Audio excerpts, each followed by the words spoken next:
বাঘ মামা, আমাকে যে উদ্ধার করে এনেছো আমি খুব খুশি হয়েছি। তুমি অনেক ভালো। হ্যাঁ, কিন্তু ভয় হয় অনেকেই আমানতের খেয়ানত করে, তুমি তো তা করবে না, এই ভয় থাকে। আজকাল যার কাছে আমানত রাখা যায় সেই খেয়ানত করে, রক্ষক ভক্ষক হয়।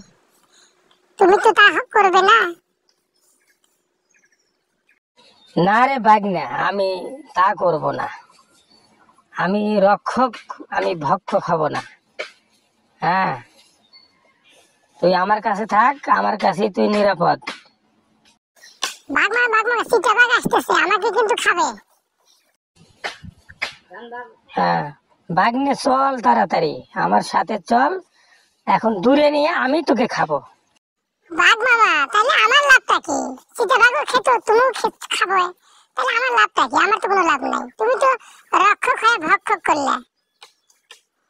আসুন আমানতের খেয়ানত না করি, আর যারা রক্ষার দায়িত্বে থাকবে, ধন সম্পদের দায়িত্বে থাকবে, তারা যেন ভক্ষণ না করি।